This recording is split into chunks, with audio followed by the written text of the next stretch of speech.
میں نے اسے کہا کہ وہ تو تمہارا بھائی نہیں، تو وہ کہنے لگی شادی سے پہلے سب ہی بھائی ہوتے ہیں، لیکن کزن سے شادی جائز ہے اور وہ ہمارے لیے نامحرم ہوتے ہیں۔ ایسے لڑکے جن سے شادی ہو جائے، تو شاہ بھی تو ہمارے کزن ہیں، تو اس کا مطلب ہے میری ان سے شادی ہو سکتی ہے۔ نرمین اور سیما نے دل تھام لیا، یہ سب تو وہ بھی اتنی باریکی سے نہیں جانتی تھی جتنا بیا اور پری جانتی تھی۔ وہ دونوں اب انہیں یوں دیکھ رہی تھی کہ انہیں شاباشی دی جائے۔ اسکرین پر رپینزل والی فلم آگے بڑھ رہی تھی۔ سودا ہو چکا تھا، چور مان گیا تھا کہ رپینزل کو لے جائے گا۔ ہاں، وہ اسے دل دے کر اب اس قلعے میں تو ہرگز نہیں چھوڑ کر جائے گا، تو وہ اسے ساتھ لے کر ہی جائے گا۔ سیما نے بیا کی کمر میں تھپڑ مارا۔ تمہیں شرم نہیں آتی بیا؟ سچ میں تم بہت بگڑ گئی ہو، میں امی کو بتاؤں گی۔ شاہ ہمارے بھائی ہیں، ہم سب کے بھائی۔ بیا کی آنکھوں میں آنسو بھر گئے، اسے تھپڑ کی امید نہیں تھی۔ سچ بولنے پہ بے شرم، بدتمیز اور بدلحاظ ہی کیوں بولا جاتا ہے؟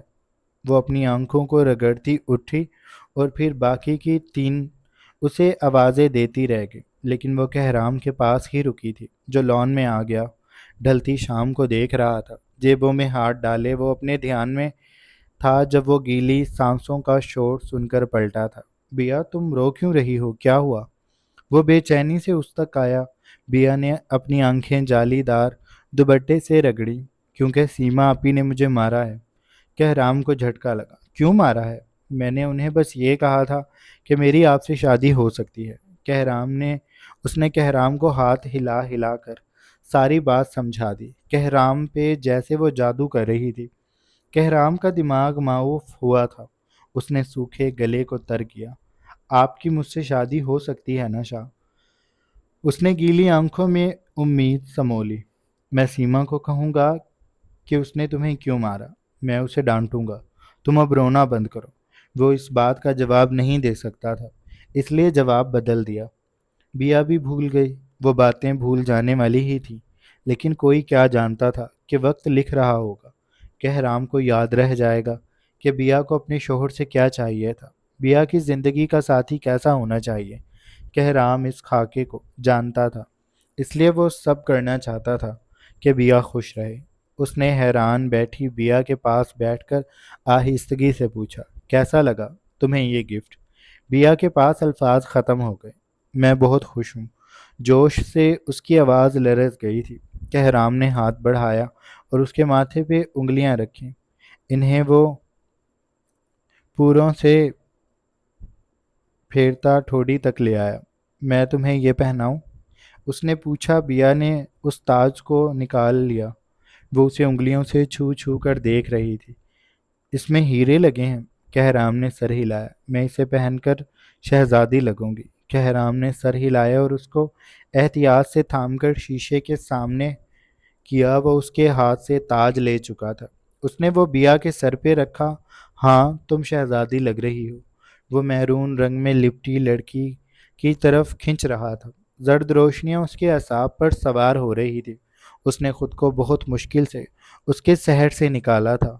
جادو کرنے والا خود بہک رہا تھا، ساحر خود سحر میں جکڑتا جا رہا تھا۔ یہ شہزادی کس کی ہے؟ اس نے سرگوشی میں پوچھا۔ بیا کی پلکیں بوجھل ہو گئی۔ اس نے عکس سے بھی نگاہیں چرا لیں، اپنے بھی اور کہرام کے عکس سے بھی۔ جواب نہیں دو گی؟ اس نے پھر سرگوشی کی۔ وہ اس پہ اپنی سانسوں کو پھونک رہا تھا۔ کیا وہ بس بہک رہا تھا؟ کوئی بیا سے پوچھے وہ اس وقت کیا محسوس کر رہی ہے۔ اسے لگ رہا تھا کہ دسمبر کی سرد رات میں دھند سے بھرے آسمان میں وہ بے آسرا تھی کہ تبھی آگ دہکنے لگی جس نے بیا کو گرماہٹ دینا شروع کر دی۔ وہ گرماہٹ اس کے جسم میں لرزش پیدا کر رہی تھی۔ بتاؤ بھی؟ کہرام نے اصرار کیا تو وہ خاموش نہ رہ سکی۔ میں آپ کی ہوں۔ کہرام نے آنکھوں کو آہستگی سے موند لیا۔ اسے وہ مل گیا جو وہ چاہ رہا تھا۔ پھر اس نے اپنی آنکھیں کھولیں اور بیا کو دیکھا۔ اب یہ سب اتاریں تاکہ تم ریلیکس ہو جاؤ۔ بیا نے سر ہلا دیا تھا۔ اتنا بھاری عروسی لباس پہن کر وہ بھی تھک گئی تھی۔ کہرام نے اسے سنگار میز کے سامنے بٹھایا اور اس کے دوپٹے کی پنیں نرمی سے اتارنے لگا۔ اس کا دوپٹہ اتر گیا تو وہ اس کے بھاری زیور کو اتارنے لگا۔ ایک ایک آویزے کو اتار کر وہ انہیں سنگار میز پہ رکھتا جاتا تھا۔ بیا اس کی انگلیوں کے پور کو محسوس کر رہی تھی، کبھی کانوں کی لو پہ، کبھی ناک پہ، کبھی گال پہ، کبھی گردن پہ، کبھی ہنسلی پہ، کبھی گردن کی پشت پہ، کبھی کلائیوں پہ۔ وہ نفاست سے اسے چھو رہا تھا، جیسے وہ کسی سفال گر کی تخلیق ہو، اور اب سفال گر اس کے حسن کی نوک پلک نرم ہاتھوں سے کر رہا ہو۔ جب اس نے بیا کے آویزے اتار دیے تو اس نے بیا کو شانوں سے تھام کر شیشے میں اس کا چہرہ دیکھا۔ اب کیسا فیل کر رہی ہو؟ بیا نے سکون بھرا سانس آہستگی سے لیا۔ بہت اچھا محسوس کر رہی ہوں۔ وہ اس کی لمبی گھنی زلفیں بھی کھول چکا تھا، جو اب کمر پر بکھری تھی۔ اس کی کمر بند ابھی بھی اس کی کمر پہ تھا۔ کہرام اس سے نگاہیں چرانا چاہتا تھا۔ وہ وہاں ہاتھ لگائے گا تو پھر وہ اس دلدل میں اتر جائے گا جہاں کے لیے وہ بھی جانتا تھا کہ بیا تیار نہیں ہے۔ وہ بیا پہ بوجھ نہیں ڈالنا چاہتا تھا، اس لیے وہ پلٹ کر کھڑا ہو گیا۔ یہ تم خود کھول لو۔ بیا نے اس کا اشارہ سمجھ لیا تھا، لیکن مسئلہ یہ تھا کہ اس کی ہک پیچھے کمر پہ تھی۔ یہ لگائی بھی پارلر والی نے تھی، تو وہ خود کھول کیسے سکتی تھی؟ مجھ سے نہیں کھلے گی، اس نے پریشانی سے کہا۔ بیا کوشش تو کرو۔ بیا نے کوشش کی اور ہار گئی۔ اس کا وجود دو چار چوڑیاں اس کی کلائیوں میں تھیں۔ ان کی جھنجھلاہٹ بھری آواز سے بھی کہرام جان گیا تھا کہ اس سے نہیں ہوا۔ اس نے خود کو کنٹرول کیا اور بیا کی جانب گھوما، نیچے کو ہوا اور کمر بند کی ہک کو کھولنے لگا۔ بیا ٹھیک کہہ رہی تھی کہ یہ آسان نہیں تھا۔ ہک چھوٹی تھی اور انگلیوں میں آ نہیں رہی تھی۔ اس نے مشکل سے کھولی تھی۔ کھولتے ہی اس نے وہ زیور اتارا اور ڈریسنگ پر رکھ دیا۔ بیا اس کی انگلیوں کے لمس پہ سانس روکے کھڑی تھی، اور کہرام نے پوری کوشش کی تھی کہ وہ بیا کی کمر کو نہ دیکھے۔ اس نے جیسے ہی اپنا کام کیا وہ بیا سے دور ہو گیا۔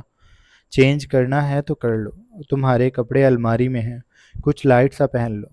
بیا سر ہلا کر الماری سے اپنا سفید سلک کا سوٹ نکال کر باتھ روم میں گھس گئی۔ جب وہ باہر نکلی اس کے بدن پہ ہاف آستینوں والا کھلا سا لبادہ تھا جو نائٹی کے طرز کا تھا۔ کہرام خود بھی سفید کرتے شلوار میں اب ریلیکس لگ رہا تھا۔ وہ واپس سے آ کر بیڈ پر بیٹھ گیا تھا۔ اس کی انگلیاں لرز رہی تھی، بدن میں کرنٹ سا دوڑ رہا تھا۔ کہرام ایک بار پھر اس کے پہلو میں آ کر بیٹھ گیا تھا۔ اب کہنے کو کچھ نہیں بچا تھا۔ جو کہنا تھا وہ سب تو وہ کہہ چکا تھا۔ اب جو تھا وہ کرنا تھا، لیکن کیسے؟ کہرام کو سمجھ نہیں آ رہی تھی۔ بیا، اس نے نرمی سے بیا کو پکارا۔ بیا نے سر کو ہلا دیا۔ وہ دو زانوں ہو کر بیٹھی تھی، اس کے ہاتھ اس کے گھٹنوں پہ رکھے تھے۔ کہرام نے اس کا ہاتھ تھام کر اپنے ہاتھ میں لے لیا۔ وہ اسے رب کر رہا تھا۔ تم اب میری بیوی بن گئی ہو، وہ تمہید باندھ رہا تھا۔ بیویوں کی کچھ ذمہ داریاں ہوتی ہیں، میری بھی ہیں۔ میں شوہر ہوں تمہارا، میں اپنی ساری ذمہ داریاں پوری کروں گا۔ وہ اتنا کہہ کر رکا۔ بیا کو کوئی جلتے لاوے کے پاس لے کر جا رہا تھا۔ اس کی سانسیں تیز ہو رہی تھیں۔ اور بیوی شوہر کو خوش رکھتی ہے۔ ہماری کچھ ضرورتیں ہوتی ہیں جنہیں ہم ایک دوسرے سے پورا کرتے ہیں، جو ہمارے لیے ضروری ہوتی ہیں۔ وہ بیا کا ہاتھ اپنے گال سے لگا چکا تھا۔ بیا کو جھٹکا سا لگا۔ وہ پیچھے کو ہونے لگی۔ کہرام نے اسے ایسا نہیں کرنے دیا۔ میرے قریب رہو بیا، اس نے نرمی سے کہا، لیکن اس کی آواز میں بوجھل پن بھی تھا۔ بیا نے نچلا لب کچلنا شروع کر دیا تھا۔ وہ بیا کے ہاتھ کو اپنے لبوں سے لگا چکا تھا۔ موم پگھل رہی تھی اور وہ اس کی جان لے رہا تھا۔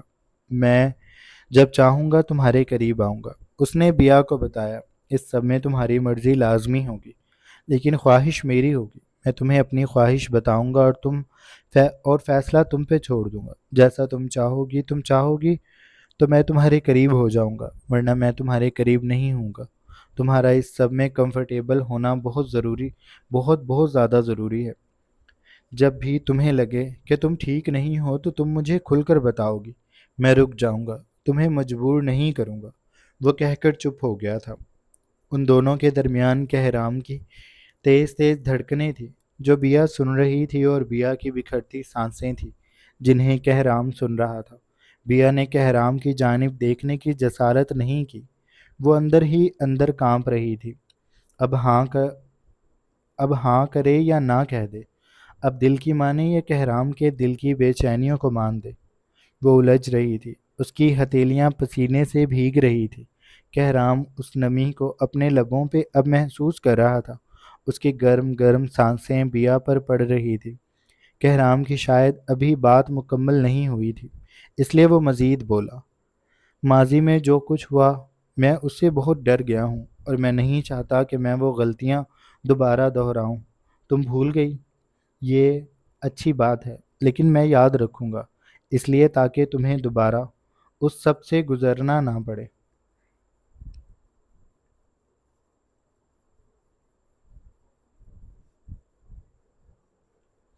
وہ پھر رکا تھا۔ جب بھی وہ بعد میں توقف دیتا تھا بیا کا سانس اٹک جاتا تھا۔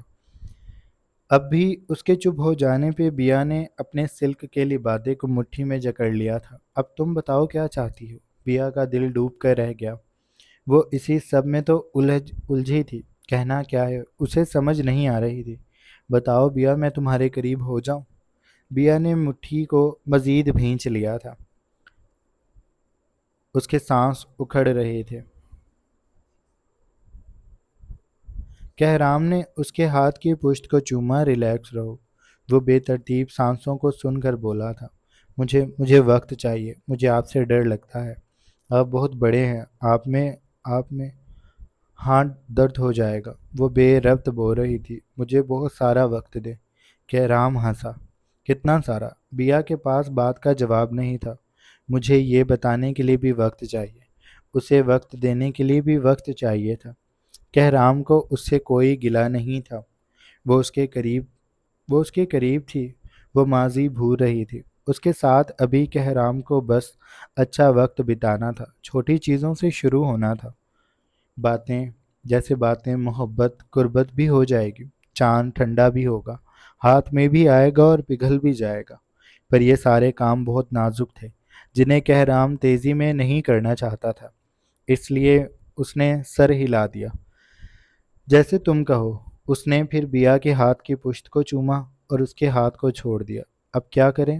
کہرام نے پوچھا۔ بیا کی نگاہیں تبھی تحائف پہ گئیں جو کمرے میں موجود ٹیبل پر پڑے تھے۔ ہم گفٹ کھولیں؟ کہرام نے سر ہلا دیا۔ وہ بیڈ سے اٹھا اور سارے گفٹ اٹھا لایا۔ آؤ دیکھتے ہیں کس نے کیا دیا، وہ کہہ کر بیڈ پہ بیٹھ گیا۔ اس نے سارے گفٹ ایک ایک کر کے کھولنے شروع کر دیے تھے۔ ایک وہ کھو رہا تھا، ایک بیا۔ بیا اپنی دوستوں اور گلی محلے والوں کے گفٹ کھو رہی تھی۔ کتنے کنجوس لوگ ہیں، یہ مہندی، رخصتی، چوڑیاں اور دعا والی سینریاں دے دیں، کتنی بکواس لگتی ہیں یہ سب مجھے، اس نے ناراضی بھرے غصے سے کہا تھا۔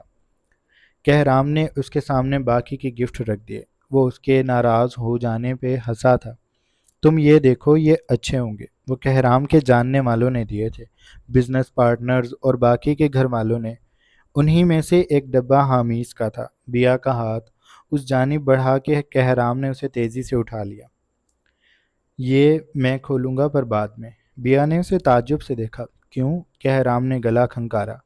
اس میں کوئی ڈراؤنا ہو سکتا ہے؟ میرے دوست نے دیا ہے نا، تو وہ ایسا ہی ہے، اس لیے اسے رہنے دیتے ہیں۔ میں بعد میں جب بھی کھولوں گا تمہیں بتا دوں گا کیا نکالا تھا۔ بیا نے لاپرواہی سے شانے اچکا دیے تھے۔ وہ باقی کے گفٹس کی جانب متوجہ ہو گئی تھی۔ سب کچھ کھول لینے کے بعد وہ لیٹ گئی۔ میں سو جاؤں؟ کہرام نے مسکرا کر کہا۔ سو جاؤ، میں روشنیاں گل کر دیتا ہوں۔ اس نے ساری موم بتیاں ٹھنڈی پڑنے سے پہلے بجھا دی، پھولوں کو سمیٹ دیا تاکہ بیا آرام سے سو جائے۔ بیا لیٹتے ہی سو گئی تھی۔ کہرام حامیز کا گفٹ لے کر الماری کی طرف آ گیا تھا۔ اس نے اسے کھول کر دیکھا تو وہ سمجھ نہ سکا ہنسے یا غصہ کرے۔ اس کے لبوں پہ مسکان تو آ گئی تھی۔ وہ چھوٹا سا ڈبہ تھا، ایسے لگتا تھا جیسے والیٹ کا ڈبہ ہو، لیکن اس چوڑے سے ڈبے کے اندر بہت سارے پروٹیکشنز تھے اور ایک چٹ۔ میرے بھائی کو ان کی ضرورت پڑے گی، میں جانتا ہوں تجھے خریدتے ہوئے شرم آئے گی، تو میں نے سوچا میں گفٹ کر دیتا ہوں۔ اگر احتیاط سے استعمال کرے گا تو 3-4 ماہ آرام سے گزر جائیں گے۔ اور جب ختم ہوں گے تو بندہ خدمت میں حاضر ہے، بس ایک حکم میں بھجوا دوں گا۔ میں نہیں چاہتا میرا ترسا ہوا دوست 10 بچے پیدا کر کے بیٹھ جائے۔ کہرام نے ساری بات پڑھ لینے کے بعد بے ساختہ کہا، کمینہ کہیں کا۔ وہ جانتا تھا کہ حامد جتنا اس کے سامنے کھل کر آتا تھا اتنا کسی کے سامنے نہیں کھلتا تھا، اور کہرام پہلے سے ہی جانتا تھا کہ اس کا گفٹ کچھ ایسا ہی ہوگا، اس لیے اس نے وہ اکیلے میں کھولا تھا، اور اب کھول کر شکر ادا کرتا وہ اس ڈبے کو بند کرتا۔ الماری میں بنی الیکٹرک سیف میں رکھ کر بند کر چکا تھا۔ جب وہ بیڈ کی جانب واپس آیا تو بیا سو چکی تھی۔ وہ اس کے پہلو میں لیٹ گیا تھا۔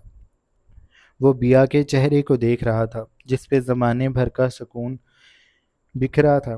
اگر وہ جلدی کرتا تو اسے یہ سکون دیکھنے کو نہ ملتا۔ وہ خود تو سکون حاصل کر لیتا لیکن بیا کا اعتبار کھو دیتا، اور ان کے آگے تو پوری زندگی پڑی تھی۔ وہ آنے والے وقتوں میں بیا کو آرام سے تیار کر لے گا۔ ابھی اسے بس بیا کے ساتھ اچھا وقت گزارنا تھا جس کی شروعات ہو چکی تھی۔ کہرام اس کا سر اپنے بازو پر رکھتا اس کے گال کو انگلیوں سے چھونے لگا تھا۔ وہ جانتا تھا وہ سو نہیں سکے گا۔ جاری ہے۔ سو جناب، یہ تھی ہماری آج کے ایپیسوڈ۔ آئی ہوپ آپ لوگوں کو اچھی لگی ہوگی۔ اگر آپ کو قسط اچھی لگی ہے تو آپ چینل کو لازمی سبسکرائب کر لیں، بیل آئیکن کے بٹن کو بھی پریس کر لیں۔ اپنا ڈھیر سارا خیال رکھیے گا۔ بہت جلد ایک نئی قسط کے ساتھ حاضر ہوں گے۔ تب تک کے لیے اللہ حافظ۔